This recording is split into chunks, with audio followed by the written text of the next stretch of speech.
hear them? Some voices are never silent. Whispers don't always come from the living. Psychosis. This story is based on a true event, a long period of isolation where the mind began to fracture and reality grew stranger with each passing hour. Sunday, I'm not sure why I'm writing this down on paper and not on my computer. I guess I've just noticed some odd things. It's not that I don't trust the computer, I just need to organize my thoughts. I need to get down all the details somewhere objective, somewhere I know that what I write can't be deleted or changed, not that that's happened. It's just everything blurs together here, and the fog of memory lends a strange cast to things. I'm starting to feel cramped in this small apartment. Maybe that's the problem. I just had to go and choose the cheapest apartment, the only one in the basement. The lack of windows down here makes day and night seem to slip by seamlessly. I haven't been out in a few days because I've been working on this programming project so intensively. I suppose I just wanted to get it done. Hours of sitting and staring at a monitor can make anyone feel strange, I know, but I don't think that's it. I'm not sure when I first started to feel like something was odd. I can't even define what it is. Maybe I just haven't talked to anyone in a while. That's the first thing that crept up on me. Everyone I normally talk to online while I program has been idle, or they've simply not logged on at all. My instant messages go unanswered. The last email I got from anybody was a friend saying he'd talk to me when he got back from the store, and that was yesterday. I'd call with my cell phone, but reception's terrible down here. Yeah, that's it. I just need to call someone. I'm going to go outside. Well, that didn't work so well. As the tingle of fear fades, I'm feeling a little ridiculous for being scared at all. I looked in the mirror before I went out, but I didn't shave the 2-day stubble I've grown. I figured I was just going out for a quick cell phone call. I did change my shirt, though, because it was lunchtime, and I guessed that I'd run into at least one person I knew. That didn't end up happening. I wish it did. When I went out, I opened the door to my small apartment slowly. A small feeling of apprehension had somehow already lodged itself in me, for some indefinable reason. I chalked it up to having not spoken to anyone but myself for a day or two. I peered down the dingy gray hallway, made dingier by the fact that it was a basement hallway. On one end, a large metal door led to the building's furnace room. It was locked, of course. A dreary soda machine stood by it. I bought a soda from one the first day I moved in, but it had a 2-year-old expiration date. I'm fairly sure nobody knows those machines are even down here, or my cheap landlady just doesn't care to get them restocked. I closed my door softly and walked the other direction, taking care not to make a sound. I have no idea why I chose to do that, but it was fun giving in to the strange impulse not to break the droning hum of the soda machines, at least for the moment. I got to the stairwell and took the stairs up to the building's front door. I looked through the heavy door's small square window and received quite the shock. It was definitely not lunchtime. City gloom hung over the dark street outside, and the traffic lights at the intersection in the distance blinked yellow. Dim clouds, purple and black from the glow of the city, hung overhead. Nothing moved, save the few sidewalk trees that shifted in the wind. I remember shivering, though I wasn't cold. Maybe it was the wind outside. I could vaguely hear it through the heavy metal door, and I knew it was that unique kind of late-night wind, the kind that was constant, cold, and quiet, save for the rhythmic music it made as it passed through countless unseen tree leaves. I decided not to go outside. Instead, I lifted my cell phone to the door's little window and checked the signal meter. The bars filled up the meter, and I smiled. Time to hear someone else's voice, I remember thinking, relieved. It was such a strange thing to be afraid of nothing. I shook my head, laughing at myself silently. I hit speed dial for my best friend Amy's number and held the phone up to my ear. It rang once, but then it stopped. Nothing happened. I listened to silence for a good 20 seconds, then hung up. I frowned and looked at the signal meter again, still full. I went to dial her number again, but then my phone rang in my hand, startling me. I put it up to my ear. "Hello?" I asked, immediately fighting down a small shock at hearing the first spoken voice in days, even if it was my own. I had gotten used to the droning hum of the building's inner workings, my computer, and the soda machines in the hallway. There was no response to my greeting at first, but then, finally, a voice came. "Hey," said a clear male voice, obviously of college age, like me. "Who's this, John?" I replied, confused. "Oh, sorry, wrong number," he replied, then hung up.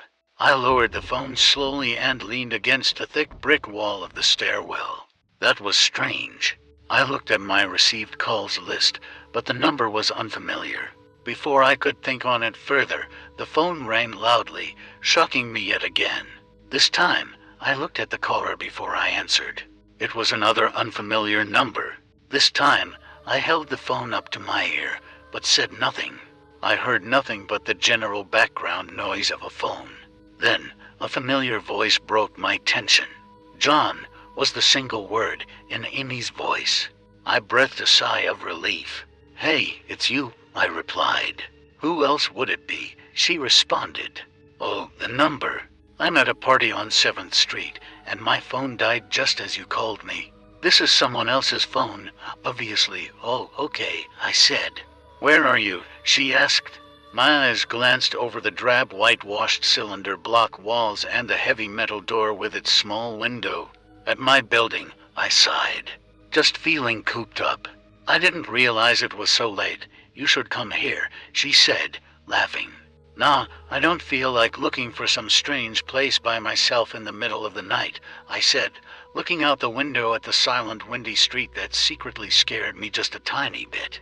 "I think I'm just going to keep working or go to bed." "Nonsense," she replied. "I can come get you. Your building is close to 7th Street, right?" "How drunk are you?" I asked lightheartedly. "You know where I live." "Oh, of course," she said abruptly. "I guess I can't get there by walking." "Huh?" "You could if you wanted to waste half an hour," I told her. "Right," she said.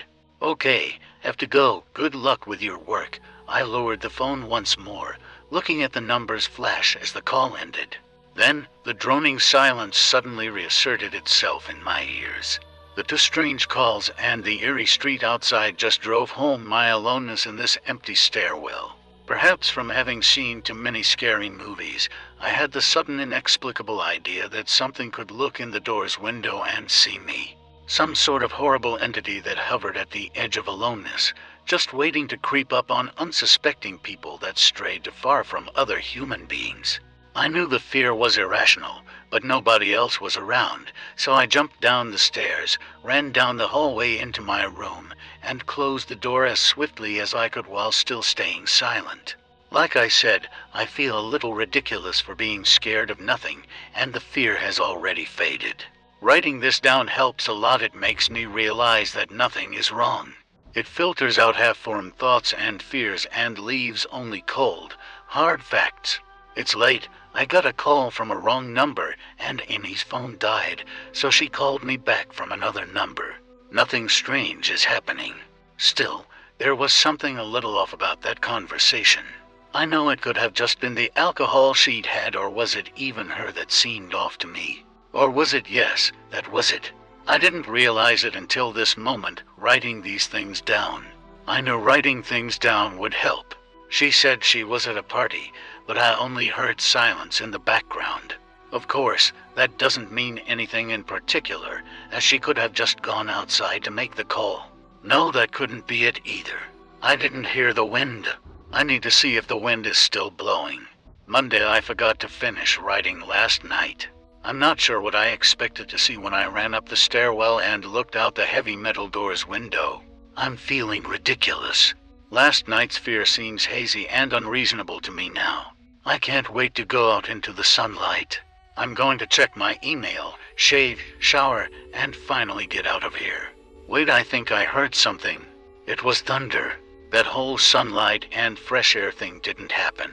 I went out into the stairwell and up the stairs, only to find disappointment. The heavy metal door's little window showed only flowing water, as torrential rain slammed against it.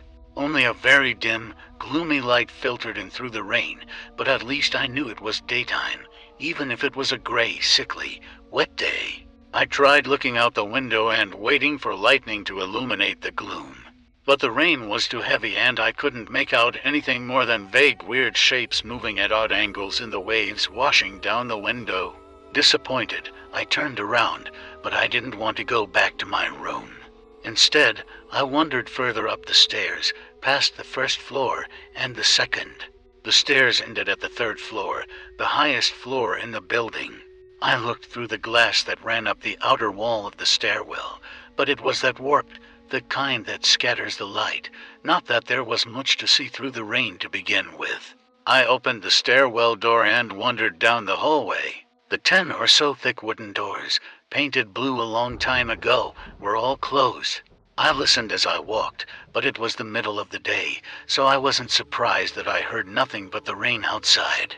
As I stood there in the dim hallway, listening to the rain, I had the strange, fleeting impression that the doors were standing like silent granite monoliths erected by some ancient, forgotten civilization for some unfathomable guardian purpose. Lightning flashed, and I could have sworn that, for just a moment, the old greeny blue would look just like rough stone. I laughed at myself for letting my imagination get the best of me, but then it occurred to me that the dim gloom and lightning must mean there was a window somewhere in the hallway. A vague memory surfaced, and I suddenly recalled that the third floor had an alcove and an inset window halfway down the floor's hallway. Excited to look out into the rain and possibly see another human being, I quickly walked over to the alcove, finding the large thin glass window. Rain washed down it, as with the front door's window, but I could open this one. I reached a hand out to slide it open, but hesitated. I had the strangest feeling that if I opened that window, I would see something absolutely horrifying on the other side. Everything's been so odd lately, so I came up with a plan, and I came back here to get what I needed. I don't seriously think anything will come of it, but I'm bored, it's raining, and I'm going stir crazy. I came back to get my webcam. The cord isn't long enough to reach the third floor by any means, so instead I'm going to hide it between the 2 soda machines in the dark end of my basement hallway. Run the wire along the wall and under my door, and put black duct tape over the wire to blend it in with the black plastic strip that runs along the base of the hallway's walls. I know this is silly, but I don't have anything better to do. Well, nothing happened. I propped open the hallway 2 stairwell door, steeled myself, then flung the heavy front door wide open and ran like hell down the stairs to my room and slammed the door. I watched the webcam on my computer intently, seeing the hallway outside my door and most of the stairwell. I'm watching it right now, and I don't see anything interesting. I just wish the camera's position was different, so that I could see out the front door. Hey, somebody's online. I got out an older, less functional webcam that I had in my closet to video chat with my friend online. I couldn't really explain to him why I wanted to video chat, but it felt good to see another person's face. He couldn't talk very long, and we didn't talk about anything meaningful, but I feel much better. My strange fear has almost passed. I would feel completely better, but there was something odd about our conversation. I know that I've said that everything has seemed odd, but still, he was very vague in his responses. I can't recall one specific thing that he said, no particular name, or place, or event, but he did ask for my email address to keep in touch. Wait, I just got an email. I'm about to go out. I just got an email from Amy that asked me to meet her for dinner at the place we usually go to. I do love pizza, and I've just been eating random food from my poorly stocked fridge for days. So I can't wait. Again, I feel ridiculous about the odd couple of days I've been having. I should destroy this journal when I get back. Oh, another email. Oh my God. I almost left the email and opened the door. I almost opened the door, but I read the email first. It was from a friend I hadn't heard from in a long time, and it was sent to a huge number of emails that must have been every person he had saved in his address list. It had no subject, and it said, simply, "Seen with your own eyes, don't trust them, what the hell is that supposed to mean?" The words shock me, and I keep going over and over them. Is it a desperate email sent just as something happened? The words are obviously cut off without finishing. On any other day I would have dismissed this as spam from a computer virus or something, but the words "seeing with your own eyes." I can't help but read over this journal and think back on the last few days and realize that I have not seen another person with my own eyes or talked to another person face to face. The webcam conversation with my friend was so strange, so vague, so eerie, now that I think about it. Was it eerie? Or is the fear clouding my memory? My mind toys with the progression of events I've written here, pointing out that I have not been presented with one single fact that I did not specifically give out unsuspectingly. The random wrong number that got my name and the subsequent strange return call from Amy, the friend that asked for my email address. I messaged him first when I saw him online. And then I got my first email a few minutes after that conversation. Oh my God, that phone call with Amy. I said over the phone that I was within half an hour's walk of 7th Street. They know I'm near there. What if they're trying to find me? Where is everyone else? Why haven't I seen or heard anyone else in days? No, this is crazy. This is absolutely crazy. I need to calm down. This madness needs to end. Advertisements, I don't know what to think. I ran about my apartment furiously, holding my cell phone up to every corner to see if it got a signal through the heavy walls. Finally, in the tiny bathroom, near one ceiling corner, I got a single bar. Holding my phone there, I sent a text message to every number in my list. Not wanting to betray anything about my unfounded fears, I simply sent, "You seen anyone face to face lately?" At that point, I just wanted any reply back. I didn't care what the reply was, or if I embarrassed myself. I tried to call someone a few times, but I couldn't get my head up high enough, and if I brought my cell phone down even an inch, it lost signal. Then I remembered the computer and rushed over to it, instant messaging everyone online. Most were idle or away from their computer. Nobody responded. My messages grew more frantic, and I started telling people where I was and to stop by in person for a host of barely passable reasons. I didn't care about anything by that point. I just needed to see another person. I also tore apart my apartment looking for something that I might have missed. Some way to contact another human being without opening the door. I know it's crazy, I know it's unfounded, but what if? What if? I just need to be sure. I taped the phone to the ceiling in case Tuesday the phone rang. Exhausted from last night's rampage, I must have fallen asleep. I woke up to the phone ringing and ran into the bathroom, stood on the toilet, and flipped open the phone taped to the ceiling. It was Amy, and I feel so much better. She was really worried about me, and apparently had been trying to contact me since the last time I talked to her. She's coming over now, and yes, she knows where I am without me telling her. I feel so embarrassed. I am definitely throwing this journal away before anyone sees it. I don't even know why I'm writing in it now. Maybe it's just because it's the only communication I've had at all since God knows when. I look like hell, too. I looked in the mirror before I came back in here. My eyes are sunken, my stubble is thicker, and I just look generally unhealthy. My apartment is trashed, but I'm not going to clean it up. I think I need someone else to see what I've been through. These past few days have not been normal. I am not one to imagine things. I know I have been the victim of extreme probability. I probably missed seeing another person a dozen times. I just happened to go out when it was late at night, or the middle of the day when everyone was gone. Everything's perfectly fine. I know this now. Plus, I found something in the closet last night that has helped me tremendously. A television. I set it up just before I wrote this, and it's on in the background.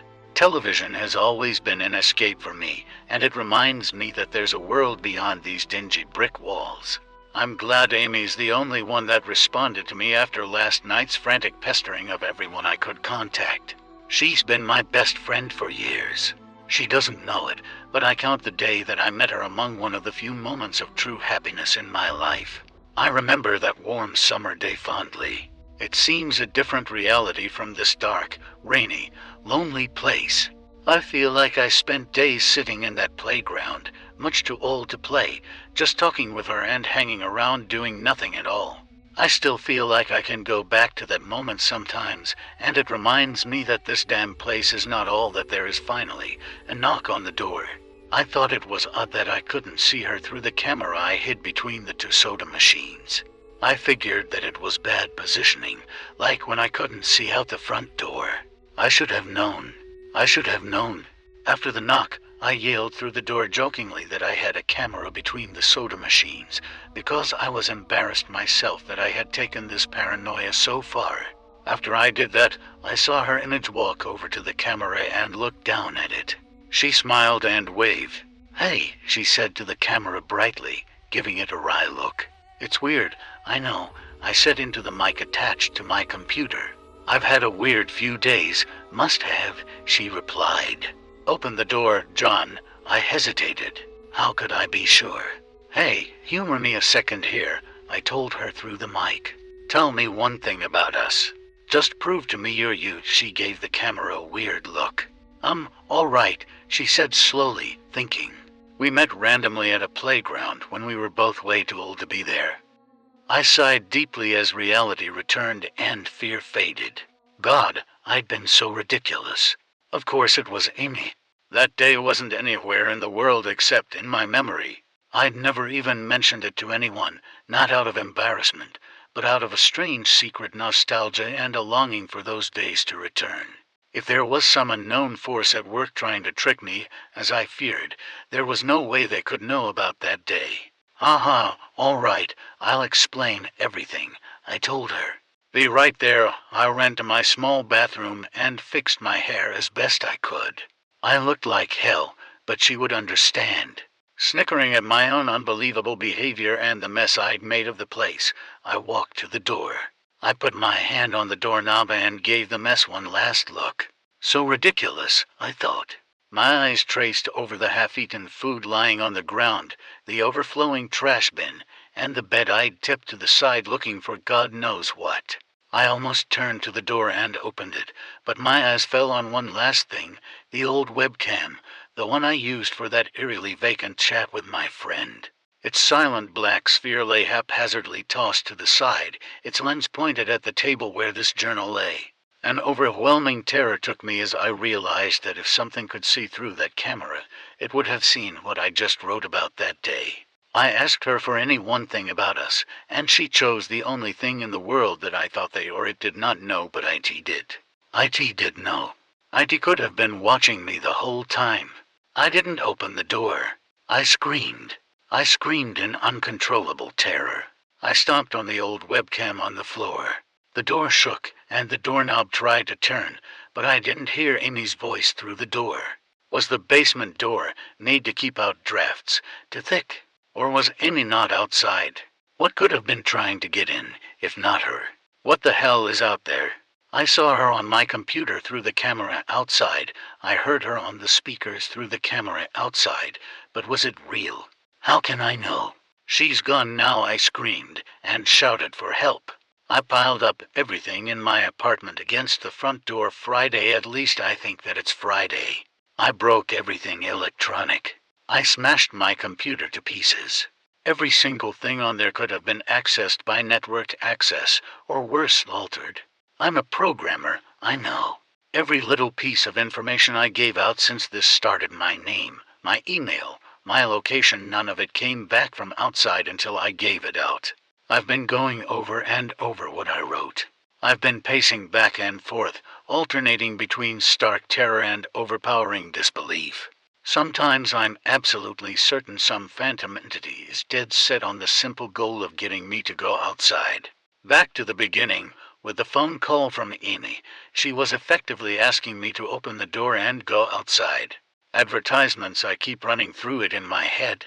One point of view says I've acted like a madman, and all of this is the extreme convergence of probability, never going outside at the right times by pure luck, never seeing another person by pure chance, getting a random nonsense email from some computer virus at just the right time. The other point of view says that extreme convergence of probability is the reason that whatever's out there hasn't gotten me already. I keep thinking I never opened the window on the third floor. I never opened the front door until that incredibly stupid stunt with the hidden camera, after which I ran straight to my room and slammed the door. I haven't opened my own solid door since I flung open the front door of the building. Whatever's out there, if anything's out there, never made an appearance in the building before I opened the front door. Maybe the reason it wasn't in the building already was that it was elsewhere getting everyone else, and then it waited until I betrayed my existence by trying to call Amy a call which didn't work. Until it called me and asked me my name. Terror literally overwhelms me every time I try to fit the pieces of this nightmare together. That email short cut off, was it from someone trying to get word out? Some friendly voice desperately trying to warn me before it came? Seen with my own eyes, don't trust them. Exactly what I've been so suspicious of. It could have masterful control of all things electronic, practicing its insidious deception to trick me into coming outside. Why can't it get in? It knocked on the door. It must have some solid presence. The door, the image of those doors in the upper hallway as guardian monoliths, flashes back in my mind every time I trace this path of thoughts. If there is some phantom entity trying to get me to go outside, maybe it can't get through doors. I keep thinking back over all the books I've read or movies I've seen, trying to generate some explanation for this. Doors have always been such intense foci of human imagination, always seen as wards or portals of special importance. Or perhaps the door is just too thick. I know that I couldn't bash through any of the doors in this building, let alone the heavy basement ones. Aside from that, the real question is, why does it even want me? If it just wanted to kill me, it could do it any number of ways, including just waiting until I starve to death. What if it doesn't want to kill me? What if it has some far more horrific fate in store for me? God, what can I do to escape this nightmare? A knock on the door. I told the people on the other side of the door I need a minute to think and I'll come out. I'm really just writing this down so I can figure out what to do. At least this time I heard their voices. My paranoia, and yes, I recognize I'm being paranoid, has me thinking of all sorts of ways that their voices could be faked electronically. There could be nothing but speakers outside, simulating human voices. Did it really take them 3 days to come talk to me? Amy is supposedly out there, along with 2 policemen and a psychiatrist. Maybe it took them 3 days to think of what to say to me. The psychiatrist's claim could be pretty convincing if I decided to think this has all been a crazy misunderstanding, and not some entity trying to trick me into opening the door. The psychiatrist had an older voice, authoritarian but still caring. I liked it. I'm desperate just to see someone with my own eyes. He said I have something called cyberpsychosis. And I'm just one of a nationwide epidemic of thousands of people having breakdowns triggered by a suggestive email that got through somehow. I swear he said got through.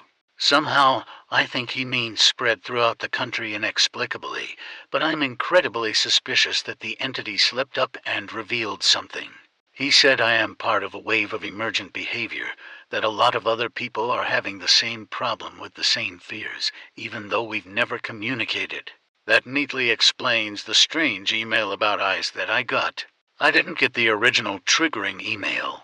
I got a descendant of it my friend could have broken down to, and tried to warn everyone he knew against his paranoid fears. That's how the problem spreads, the psychiatrist claims. I could have spread it, too, with my texts and instant messages online to everybody I know. One of those people might be melting down right now after being triggered by something I sent them, something they might interpret any way that they want. Something like a text saying, "Seen anyone face to face lately?" The psychiatrist told me that he didn't want to lose another one, that people like me are intelligent, and that's our downfall. We draw connections so well that we draw them even when they shouldn't be there. He said it's easy to get caught up in paranoia in our fast-paced world, a constantly changing place where more and more of our interaction is simulated. I have to give him one thing. It's a great explanation. It neatly explains everything. It perfectly explains everything. In fact, I have every reason to shake off this nightmarish fear that something or consciousness or being out there wants me to open the door so it can capture me for some horrible fate worse than death. It would be foolish, after hearing that explanation, to stay in here until I starve to death just to spite the entity that might have got everyone else. It would be foolish to think that, after hearing that explanation, I might be one of the last people left alive on an empty world, hiding in my secure basement room, spiting some unthinkable deceptive entity just by refusing to be captured. It's a perfect explanation for every single strange thing I've seen or heard, and I have every reason in the world to let all of my fears go and open the door. That's exactly why I'm not going to. How can I be sure? How can I know what's real and what's deception? All of these damn things with their wires and their signals that originate from some unseen origin. They're not real, I can't be sure. Signals through a camera, faked video, deceptive phone calls, emails, even the television, lying broken on the floor. How can I possibly know it's real? It's just signals, waves, light the door. It's bashing on the door. It's trying to get in. What insane mechanical contrivance could it be using to simulate the sound of men attacking the heavy wood so well? At least I'll finally see it with my own eyes. There's nothing left in here for it to deceive me with. I've ripped apart everything else. It can't deceive my eyes, can it? Seen with your own eyes, don't trust them, they wait. Was that desperate message telling me to trust my eyes, or warning me about my eyes to... Oh my God, what's the difference between a camera and my eyes? They both turn light into electrical signals. They're the same. I can't be deceived. I have to be sure. I have to be sure. Date unknown. I calmly asked for paper and a pen, day in and day out, until it finally gave them to me. Not that it matters. What am I going to do? Poke my eyes out? The bandages feel like part of me now. The pain is gone. I figure this will be one of my last chances to write legibly, as, without my sight to correct mistakes, my hands will slowly forget the motions involved. This is a sort of self-indulgence. This writing, it's a relic of another time, because I'm certain everyone left in the world is dead or something far worse. I sit against the padded wall day in and day out. The entity brings me food and water. It masks itself as a kind nurse, as an unsympathetic doctor. I think it knows that my hearing has sharpened considerably now that I live in darkness. It fakes conversations in the hallways on the off chance that I might overhear. One of the nurses talks about having a baby soon. One of the doctors lost his wife in a car accident. None of it matters. None of it is real. None of it gets to me, not like she does. That's the worst part, the part one almost can't handle. The thing comes to me, masquerading as Amy. Its recreation is perfect. It sounds exactly like Amy, feels exactly like her. It even produces a reasonable facsimile of tears that it makes me feel on its lifelike cheeks. When it first dragged me here, it told me all the things I wanted to hear. It told me that she loved me, that she had always loved me, that it didn't understand why I did this, that we could still have a life together. If only I would stop insisting that I was being deceived. It wanted me to believe no, it needed me to believe that she was real. I almost fell for it. I really did.